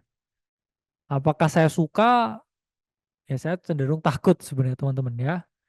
Harusnya ya kita semua juga takut dan hanya melihat teknologi ini sewajarnya saja. Teknologi ini secukupnya ya untuk membantu sesuatu yang kita miliki. Dan ekosistem AI Web 2 ya ini gede sekali, bisa kita lihat di sini dari production, apps, developer tools, compute, dan juga foundation models. Jadi bayangkan ketika ada yang namanya tetesan dari AI Web 2 ini ke AI Web 3 ya, itu akan menyebabkan beberapa proyek-proyek AI ini mengalami kenaikan. Dan beberapa AI project ya, saya harapannya ya ini memperoleh tetesan. Tapi AI project ini nggak harus semua dilirik. Mengapa? Pertama, AI ini mindshare-nya paling besar di kripto. Bahkan 2 minggu yang lalu, mindshare dari AI di kripto, yang mana menurut data dari Kaito.ai, ini bahkan sampai 50%. Jadi ini udah turun, ya, sempat 51%. Jadi pikiran orang tentang kripto itu tentang AI, meskipun saat itu adalah tentang AI meta, yaitu adalah meme coin yang menggunakan AI agent, ya, yang mana udah saya jelasin sebelumnya. Nah, dan dari keseluruhan AI, data dari Kaito.ai ini menyebutkan bahwa mindshare dari satu project itu sampai 47,86%. Jadi bayangkan di suatu sektor yang mana itu takes 50% dari mindshare keseluruhan naratif, itu 47%-nya hanya pada satu ticker, yaitu TAO, ya, TAO. Itulah mengapa TAO ini project yang mengambil ya semua mindshare, semua atensi, semua capital, semua liquidity AI crypto ini ke satu project ini aja, ya. Dan Buitensor atau TAO valuasi sekarang di 3,2 billion, oke. Okay. Orang sebut AI-nya, Bitcoin-nya AI ya dengan kurang lebih ya 30-an% token keluar. Sekarang ya actually ada di area yang secara teknikal ya sebenarnya bisa dianggap cukup ideal ya, retest 500, retest 400 kalau spot dan long term, dan Kamala menang ya. Tapi AI super cycle terjadi ya, I think Bitensor punya chance ya dengan 47% mindshare-nya. Dan apa sih yang dilakukan? Pertama, saya breakdown ke dalam yang namanya application layer. Yaitu adalah layer jaringan paling atas, di mana developer bisa membangun di apps ya atau decentralized application menggunakan AI seperti chatbot ya, AI agent dan lain sebagainya. Yang mana kemudian dikonekkan dengan yang namanya subnet layer. Ya, subnet layer ini menghubungi ya Bit&Store blockchain melalui API yang mana dia menjembatani komunikasi dari application layer dan juga Bit&Store blockchain itu sendiri.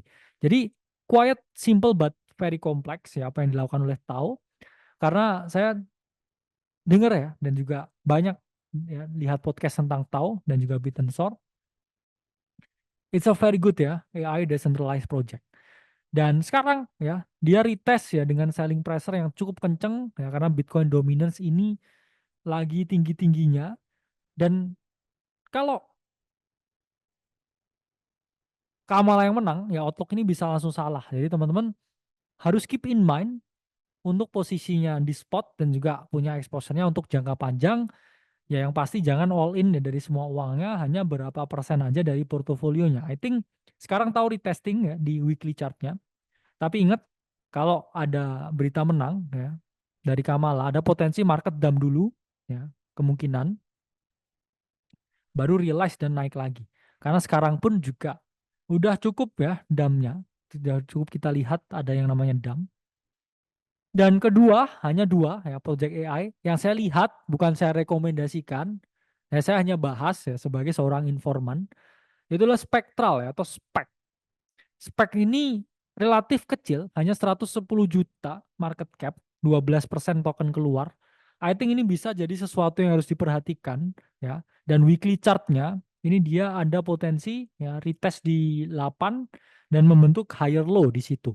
Apa sih SPEC? Ya, SPEC itu adalah suatu AI teknologi yang memungkinkan kita para user untuk membuat yang namanya AI agent ya.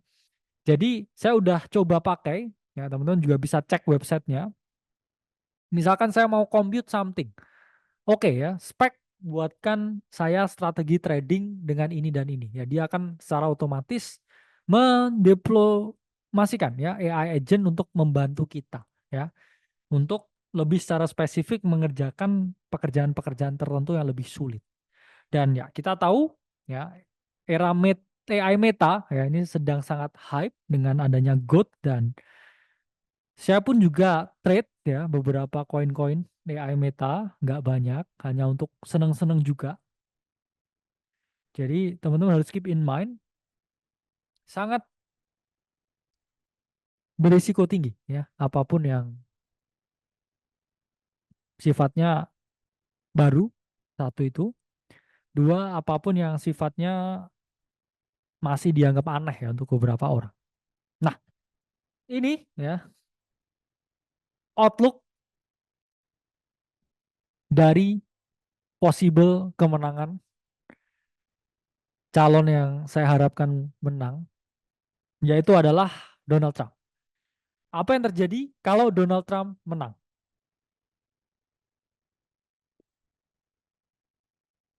Nah, pertama sebelum kita ngomong tentang potensinya apa yang terjadi, kita ngomongin sepak terjang Trump dan kripto. Kira-kira ada hubungan apa Donald Trump ini dan juga kripto? Sampai akhirnya sekarang orang semuanya ya di kripto ini mendukungnya hanya satu calon ini. Pertama ya, Trump ini sangat skeptis dengan kripto dan juga Bitcoin.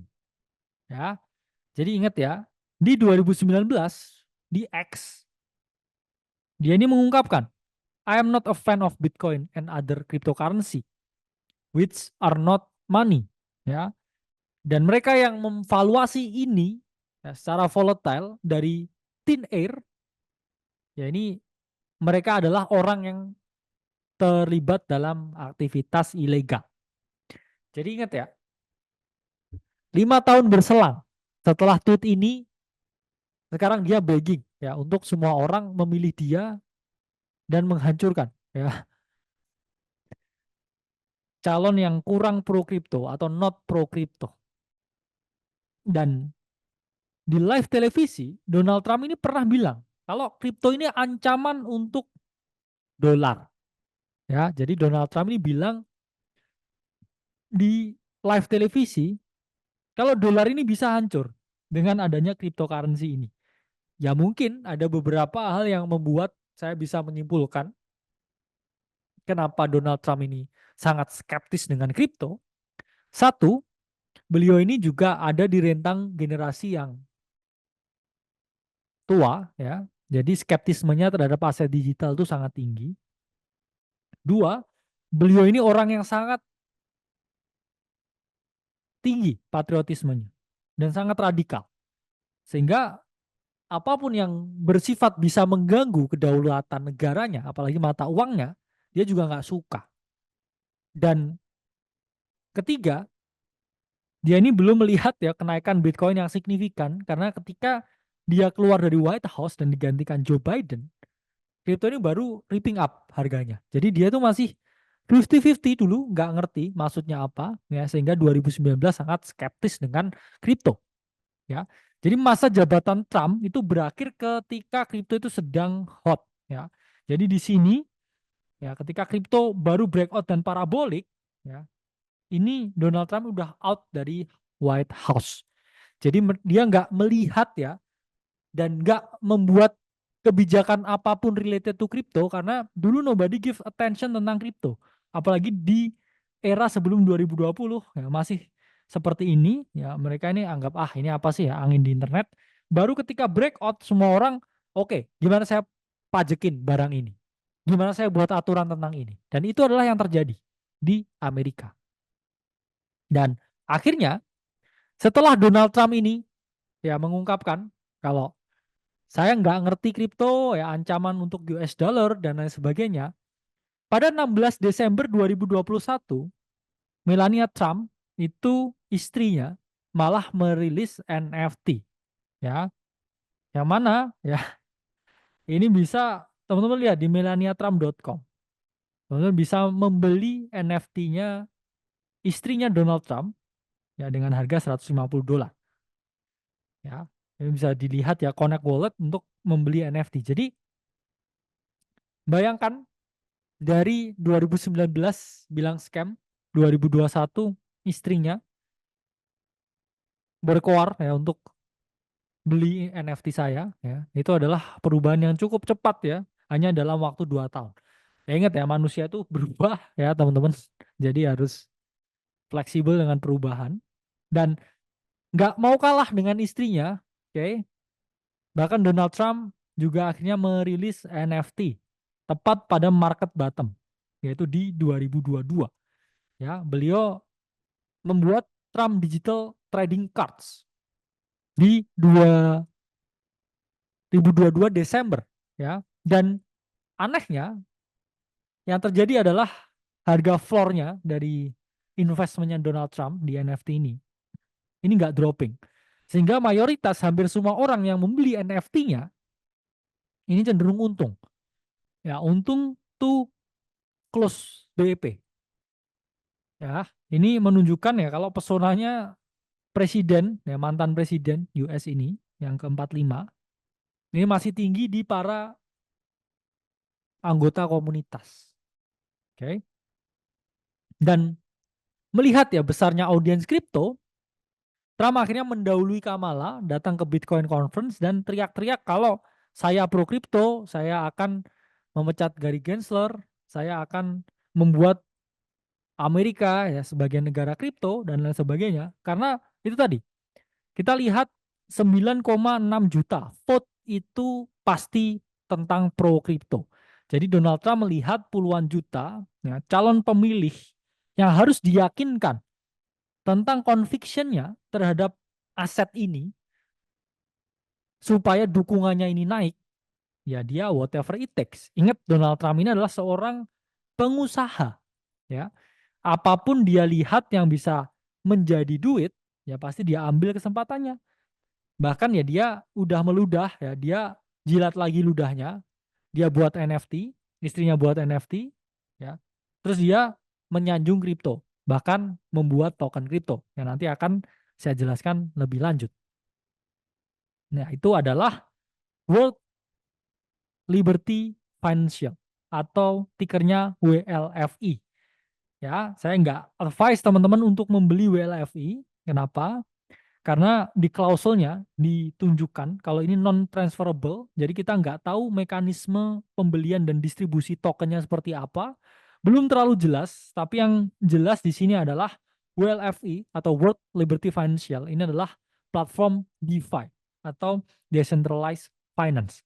Banyak orang yang berpikir, ini orang gila, ini orang grifter, ini orang mau pemilu masih grifting, ya cari beberapa puluh juta dolar. Apakah satu dia nggak punya duit? Apakah dia dua ini seorang yang sangat mata duitan? Ya jawabannya enggak, teman-teman. Ya, jawabannya enggak. Menurut saya pribadi, Donald Trump membuat proyek kripto sebelum pemilu itu adalah komitmen yang dia miliki terhadap kripto. Ingin menunjukkan ke dunia, loh, ini loh, ya. I put my name, Donald Trump, World Liberty Financial, WLFI. Saya ini kripto banget. Makanya saya launching project DeFi. Saya ini kripto banget. Kalau ini project ini pakai nama saya dan keluarga saya, kalau ini turun saya pasti malu. Iya kan? Jadi ini bukan tentang oke, saya mau cari duitnya. Oke, saya mau grifting sebanyak-banyaknya, pumpung lagi relevan. Pumpung lagi pemilu.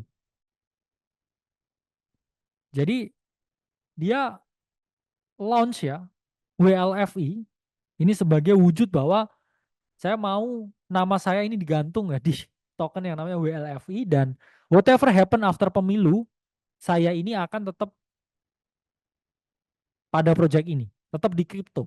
Jadi dia kakinya bukan hanya ditancapkan ya, tapi di semen supaya menunjukkan kepada para investor kripto kalau dia ini sangat serius. Dia sangat serius. He is very dead serious dengan Bitcoin dan juga cryptocurrency. Dan kalau kita lihat by performance ya, Trump trading card tadi juga not a bad investment ya. Karena harganya masih di floor ya dengan harga listingnya. Meskipun ya interest terhadap WLF ini sangat sedikit. Dan data dari Kaiko menunjukkan jumlah yang available ini sampai 20 billion WLFI. Tapi jumlah WLFI yang terjual ini bahkan nggak sampai 1 billion. Hanya 898 juta token. Ini menunjukkan apa teman-teman? Tokennya nggak laku. Ya. Kenapa ini nggak laku? Saya lihat satu, marketingnya sangat buruk ya, websitenya sangat buruk dan lain sebagainya. Dua, nggak dijelasin dia proyeknya apa, pengennya apa, yang dikerjain apa. Cuman Donald Trump post video, oke. Setelah itu bilang ya, World Liberty Financial bla bla bla dan beli. Itu. Dan ketiga, terlalu singkat ya waktunya, tiba-tiba dia mendadak rilis suatu token. Harusnya ya lebih lama dan lebih jelas karena market ini tinggi sekali akan skeptisme, oke, terutama di altcoin di keadaan saat ini. Jadi harusnya ya, Donald Trump ini bisa lebih bijak lagi ya dengan perilisan project yang ia miliki. Dan kita juga lihat ya orang ini penuh dengan aksi yang tidak terduga ya kemarin setelah Joe Biden ngatain ya pendukungnya sampah ya ini beliau ini naik truk sampah ya. Terus kemudian ini pun juga dia jadi pegawai di McDonald. Kalau teman-teman lihat kenapa kok McDonald ya? Karena satu McDonald itu adalah fast food chain paling besar di Amerika. Yang mana ini menunjukkan ya kalau ini makanan orang papan bawah dan orang papan bawah bekerja di sini. Dan kedua ya di kripto culture-nya ini it's all about McDonald ya, meme tentang McDonald, meme tentang gimana orang ya yang nggak jadi bull market kerja di McDonald sehingga Donald Trump ya ini memberikan kita semacam Easter egg ya dan juga crypto egg ya. Kalau aku aja juga kerja di McDonald ya. Ya mungkin kalau nggak jadi terpilih di pemilu ini nggak ngerti apakah juga kerja di McDonald karena he was very happy ya ketika menjadi pelayan di McDonald. Nah, selanjutnya kita bahas ya beberapa janjinya beliau di Bitcoin Conference yang mana janjinya menurut saya it's too good to be true, tapi ya kita harus apresiasi kalau itu memang benar-benar terjadi. Pertama, Trump berjanji tidak akan menjual Bitcoin dari US government ketika terpilih. Jadi teman-teman harus pahami saat ini holding Bitcoin dari pemerintah US menurut data dari Arkham Intelligence itu mencapai 208,1 Bitcoin atau senilai 454,72 juta USD. Dan Ethereum yang kecil sekali ya hanya 59.164 Ethereum. Jadi kita juga harus mengapresiasi turunnya potensi selling pressure sampai 14 billion. Itu gede sekali kalau US government mau sell ya. Jadi kita bisa melihat di sini disimpan ya di beberapa exchange yang terkait ya di sini yang digunakan oleh US government berdasarkan Arkham Intelligence. Yang mana ya kita berharap ya US government ini nggak menjual kepemilikan Bitcoin yang mereka miliki karena ini pasti akan menambah ya, added selling pressure untuk Bitcoin sendiri. Dan selanjutnya ya sama seperti emas ya, Bitcoin akan dijadikan yang namanya strategic reserve. Jadi mereka akan menyimpan Bitcoin di dalam neraca mereka ya. Jadi sama aja kayak nyimpan emas, dia menganggap bahwa Bitcoin ini is a digital gold. Yang mana kalau kita lihat ya data dari Plusbit, memang US ya ini masih kurang responsif ya terhadap meleknya ya kripto ya dan juga penggunaannya. Meskipun kita tahu banyak sekali di sana perusahaan ya, VC, miner dan juga banyak pemudanya, cuman dibandingkan negara-negara ketiga yang broken, ini adopsinya jauh lebih tinggi. Justru negara-negara yang broken. Ya Argentina, Turki, ya itu sangat melek dengan kripto. Hampir semua orang tahu kripto lebih dari 90%. Dan kalau kita lihat di sini, ya sebenarnya Trump atau Kamala yang menang, mereka nggak berani terang-terangan jual Bitcoin sebanyak itu. Karena di nomor 2, holding dari Bitcoin itu dipegang oleh negara China dengan 42,9%. Actually, kalau US ini menjual Bitcoinnya, ya ini mereka diketawain Cina. Yang mana mereka dua ini ya sedang dalam tensi yang cukup keras ya, masalah ekonomi dan juga perang dagang. Jadi itu akan menjadi sesuatu yang sangat dipertimbangkan. Apalagi kalau Donald Trump yang menang, yang ada justru negara-negara lain ini ikut ya menjadikan Bitcoin sebagai strategic reserve. Ya ingat bahwa beberapa negara ini cenderung latah ya, dengan apa yang dilakukan oleh USA. Kalau ya USA ini tend to do something, oke, okay, yang ada justru negara-negara lain kecil ya sekutunya itu juga melakukan hal yang sama. Dan kita juga melihat ya memang by country US ini sangat tinggi, tapi kalau ownership ya dari citizen ya ini masih paling tinggi India ya, bahkan Turki masih nomor 6 meskipun tinggi. Ingat teman-teman, itu pun juga karena India dan juga Cina itu negara yang penduduknya sangat banyak sekali. Nah, secara spesifik price action altcoin apa yang menarik kalau Donald Trump menang? Oke. Okay. Pertama, ada potensi reactional pump dari Bitcoin ya. Kalau Trump menang, ya, Bitcoin break dari range ini dan mengalami yang namanya price discovery, ya, instant reaction dari price discovery. Ada potensi, ya, ingat belum tentu terjadi.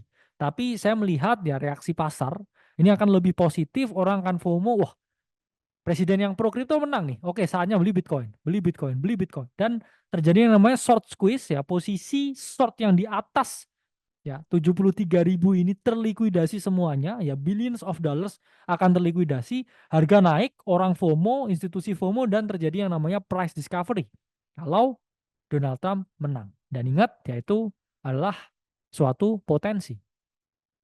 Nah, kalau Donald Trump menang, saya mungkin ada agak sedikit raise ya.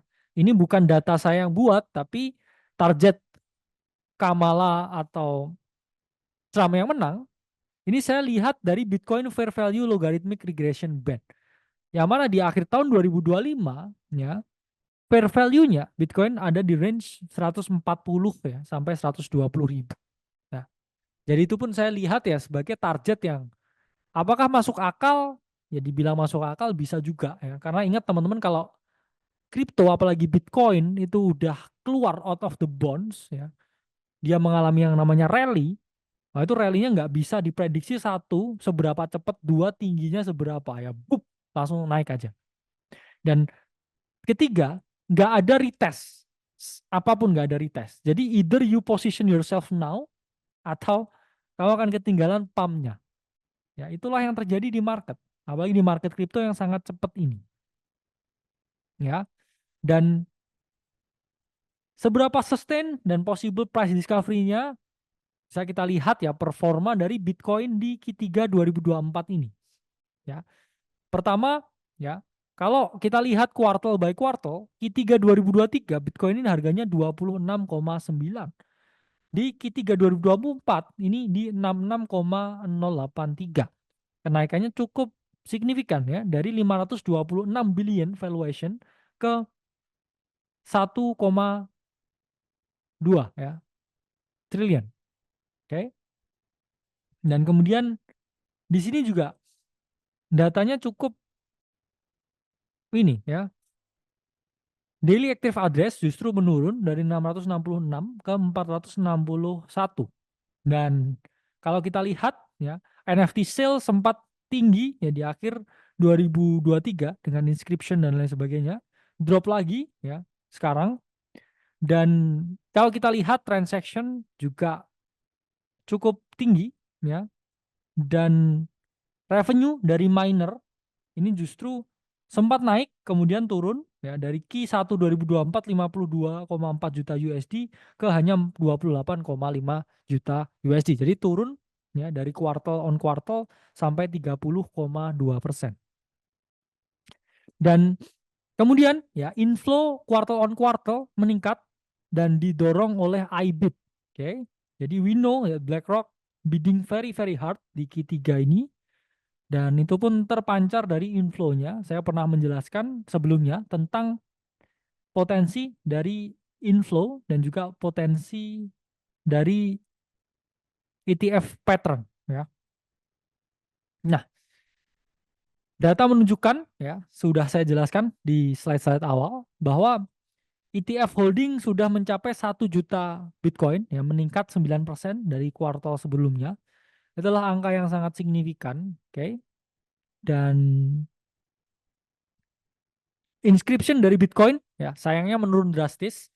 Orang yang ya orang yang memiliki asumsi ya ini akan jadi next big things dan lain sebagainya justru mengalami penurunan.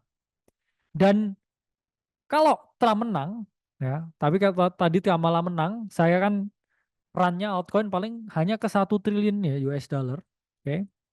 Tapi kalau Trump ini mungkin sedikit lebih tinggi ya. Pertama ya, Bitcoin dominance-nya kalau tadi mungkin drop-nya itu hanya sekitar 20-an%. Kalau Trump yang menang, ya I think drop-nya ke 40% ya, Bitcoin dominance. Drop ke 36% ya. Ini pun hanya proyeksi ya, saya nggak ngerti apa yang akan terjadi, tapi by data historis ya 200-an hari setelah halving ya Bitcoin dominance itu drop signifikan. Nah, saya raise target ya dari Kamala yang hanya 1 triliun ya. Potensi valuasi altcoin sekarang 1,5 triliun. Dari mana saya dapatkan data ini? Ya, pertama kita lihat setelah halving 210 hari baru total 3 parabolik. Di sini pun juga ada potensi sama. Setelah halving total 3 parabolik setelah 210 hari.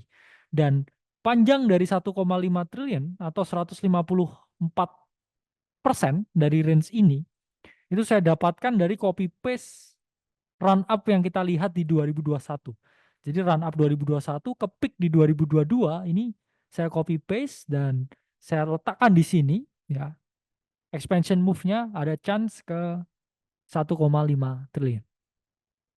Dan ada potensi DeFi summer meskipun nggak setinggi 2021. Mengapa? Karena satu, Donald Trump akan membuat ekosistem kripto lebih nyaman, ya, nggak dipajekin, orang boleh self custody, ya, orang bisa bereksplorasi proyek kripto. Jadi aktivitas underground ya seperti meme coin trading, NFT dan lain sebagainya ini akan flourish dengan sangat tinggi.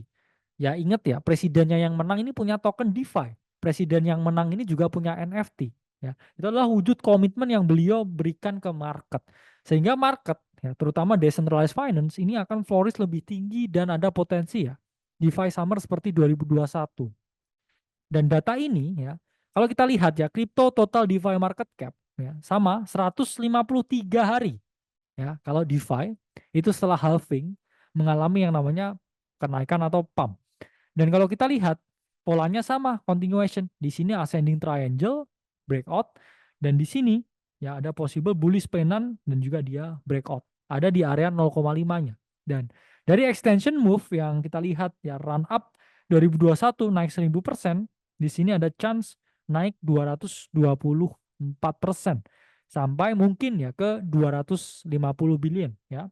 Stochastic udah crossing di monthly ya DeFi chart dan ya kita bisa melihat ya explosive move dari DeFi yang mana sejauh ini DeFi hanya sebagian kecil dari seluruh valuasi kripto ya. DeFi itu hanya kecil sekali dibandingkan ya dengan seluruh ya koin yang ada di ekosistem ini.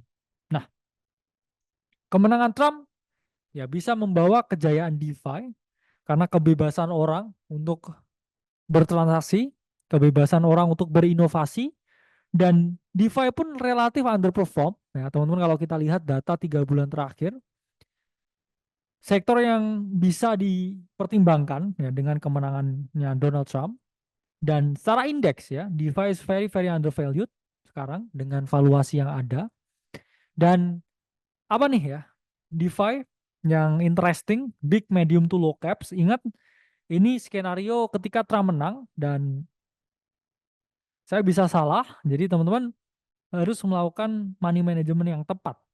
Pertama Uniswap ya karena dia akan rilis Unichain 4,8 billion market cap dengan protokol yang hampir digunakan oleh semua ya aktivitas di DEX. 60% token keluar, oke. TVL yang cukup tinggi dengan mekanisme ya dia take zero revenue ya tapi 100% revenue untuk liquidity provider ya. Dia memperoleh revenue dari post revenue yang lain. Dan financial statement ya Uniswap relatif mengalami kenaikan ya, dan sempat hijau Oktober ini dengan adanya berita perilisan Unichain ya token trading volume meningkat, kemudian token turnover juga meningkat dan juga fee meningkat. Jadi it's a good one ya Uniswap. Dan pertama kita lihat ya TVL to price ratio ya. TVL-nya ini jauh lebih tinggi dibandingkan harganya. Menunjukkan apa? Kalau aset yang ada di dalam protokolnya, aset yang ada di dalam ekosistemnya, ini jauh lebih tinggi daripada harganya. Menunjukkan ya kalau dia ini ya relatif undervalue based on TVL ya. Jadi token price-nya oke, ini di bawah dia punya TVL. Dan kedua ya FDV to market cap dari Uniswap oke, ini sudah berdekatan ya. FDV-nya jauh lebih tinggi dengan market cap-nya. Ini menunjukkan kalau memang ada potensi ya beberapa token yang masih di-unlock lagi. Ingat ya, tadi hanya 60% yang keluar. Dan kedua ya, another protocol I'm watching ya, is a big cap yaitu adalah Pendle ya. 800 juta market cap dan is a good project ya actually. Dengan dia tax 80% revenue dari swap fee, berbeda dengan Uniswap, ya data dari token terminal, dan 20% untuk LP atau liquidity provider. Untuk data sendiri ya revenue sempat down ya beberapa kali, tapi TVL memang cukup stabil dan tinggi. Ya, pertama kita lihat TVL dan juga price, di mana ini kebalikan dari Uniswap. Kalau Pendle TVL-nya ini bahkan ya lebih turun atau lebih bawah daripada token price. Token price ini lebih tinggi daripada TVL-nya, menunjukkan kalau harganya ini lebih tinggi dibandingkan aset yang ada di protokolnya ya. Jadi ini relatif memang kurang oke ya dari TVL to token price, berbeda tadi ya dengan Uniswap yang mana TVL-nya jauh lebih tinggi daripada harga tokennya. Dan untuk FDV ya, there is more to unlock juga untuk Pendle ya. Jadi dia meningkat tapi meningkatnya di atas dari market cap. Dan selanjutnya ya project yang orang gadang ya ini low exposure-nya di Ethena is a very high risk ya, tapi kita tahu banyak smart money yang masih akumulasi di range ini 1 billion, oke, Ethena. Valuasinya saat ini token di unlock gradual sesuai dengan unlocknya, dan Oktober actually a good month buat Ethena, revenue naik 84%, expenses juga ya. Di sini gross profit masih 47%, kenaikan token turnover dan trading volume-nya meningkat signifikan 142%, suatu pertanda yang harus bisa ya dan juga bisa kita gunakan sebagai suatu pertimbangan di sini. Nah, sistemnya oke, POS blockchain dengan fee yang di-share 100% revenue-nya di Ethena, ya, total yield and min fees, baru ya expenses-nya 50% ya ini dialokasikan untuk USDE holder. Ini adalah mekanisme dari Ethena sendiri. Yang mana ya kalau kita lihat TVL to price di sini, TVL-nya ini jauh di atas daripada token price-nya. Yang ini saya cukup suka ya dari Ethena, di mana kalau kita lihat di sini lebih banyak aset yang di stake ya dibandingkan dengan token price-nya untuk Ethena. Ya berbeda dengan Pendle.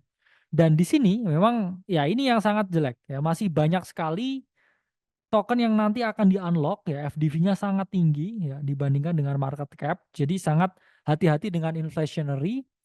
Tapi yang saya suka quotes-nya itu biasanya project dengan tokenomic terburuk ya, biasanya yang survive di market yang nggak rasional. Jadi ada potensi DeFi boom yang mana kalau kita ngomong ya DeFi, the queen, the king of DeFi ya, Ethereum pun di range ini harusnya ada kenaikan. Ya mungkin copi-copi dikit ya, saya berdoa setiap hari Ethereum nggak break low di 2000 karena akan ada Goblin Town ya below 2000. Ini monthly chartnya Ethereum ya, I believe this is the bottom ya, please ya bottom di sini dari kita semua holder Ethereum yang menantikan ya performance dan juga price action yang bagus dari Ethereum.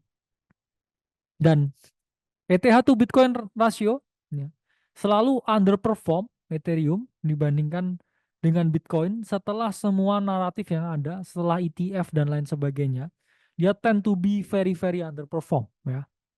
Dan kalau kita lihat ya korelasinya Bitcoin jauh lebih kuat ya bahkan setelah ETF ya dari Ethereum.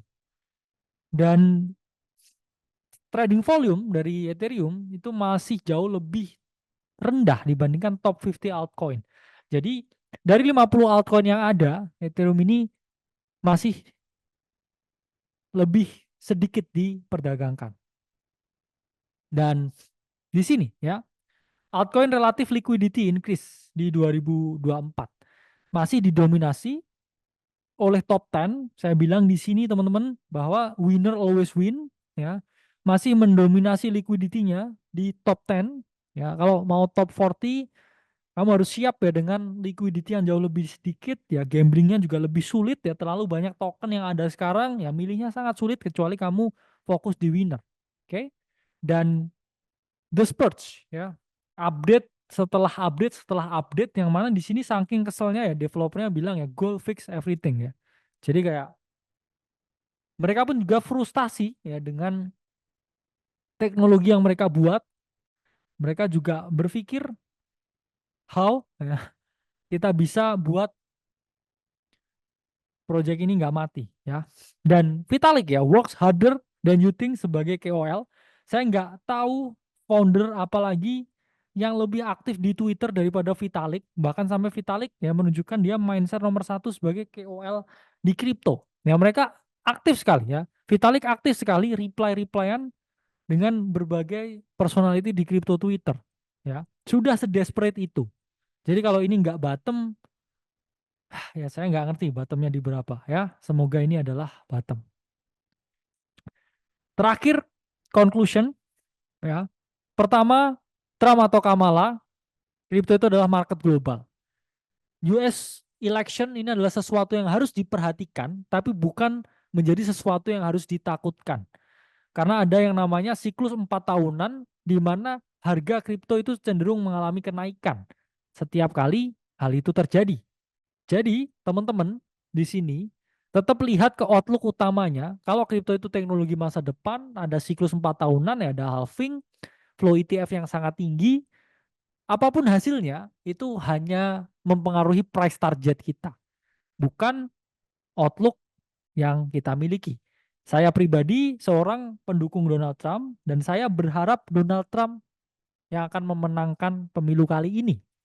Tapi di sisi lain saya juga tidak bisa menolak fakta bahwa sepertinya rezim big power di atas sana do whatever it takes untuk memenangkan Kamala.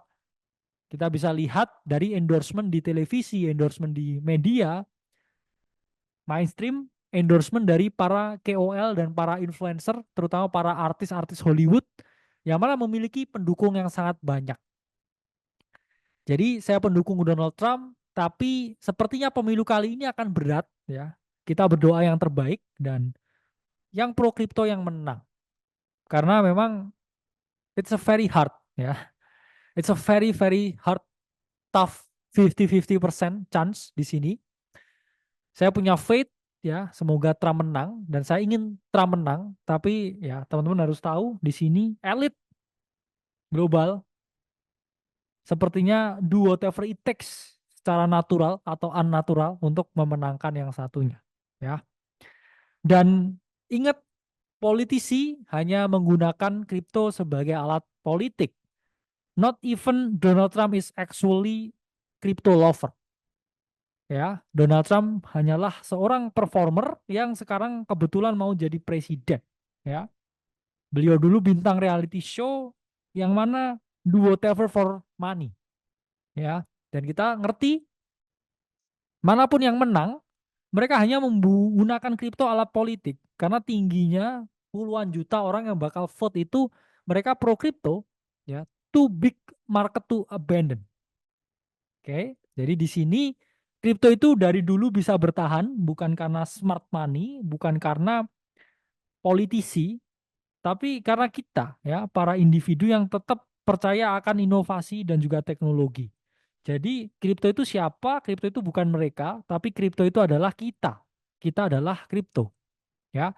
Dan kepercayaan masyarakat kepercayaan masyarakat terhadap pemerintah itu sekarang di all time low-nya. Kapan terakhir all time low? Yaitu adalah di krisis 2017-18 ya.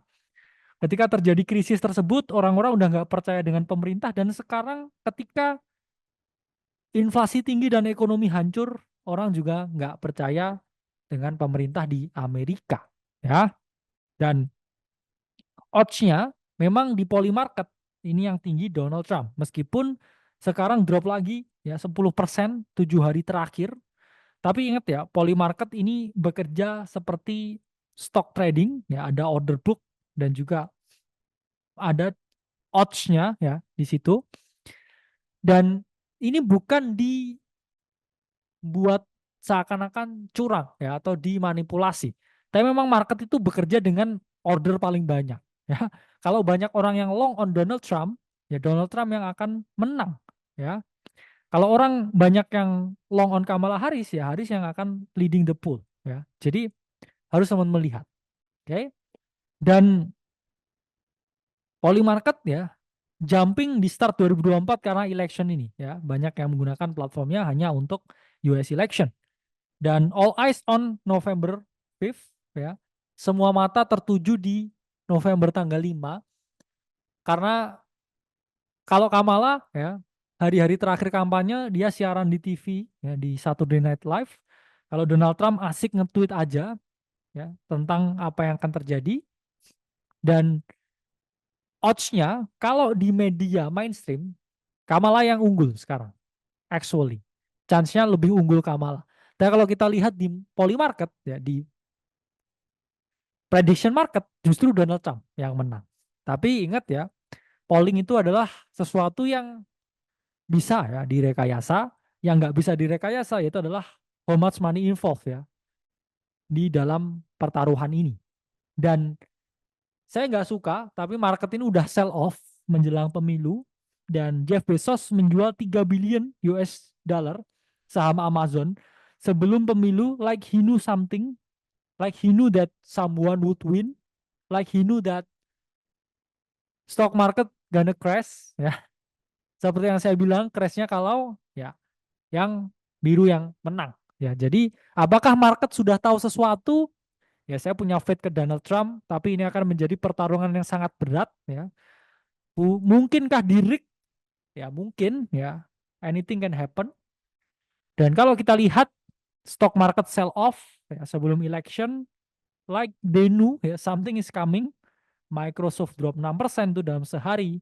Semuanya drop ya. Bitcoin juga drop, semuanya drop, semua lesu. Dan Warren Buffett juga ada di posisi cash paling tinggi sampai 800 billion. Cuman satu hal yang harus teman-teman tahu, right now crypto is very very undervalue. Ya, fair value-nya masih sangat jauh. Dan bull cycle indicator ya udah mulai flashing ya. Di sini terakhir kali kita flashing kita dapat run di awal 2023 ya, dan ini pun juga udah mulai flashing lagi. Oke, sehingga ini ada chance dia melakukan run up ya yang semoga ya sama seperti run up ini. Oke. Dan terakhir ya saya bilang anything I say is not a financial advice. Hanya untuk tujuan edukasi semata ya. Bullish boleh, harus manage ekspektasi, siapkan skenario terburuk, tapi tetap berdoa yang terbaik. Saya nggak bisa prediksi market, saya cuma antisipasi apa yang terjadi, either way, Bitcoin will pump. Saya Khalil Masada dari Akademi Kripto, semoga webinar ini bermanfaat.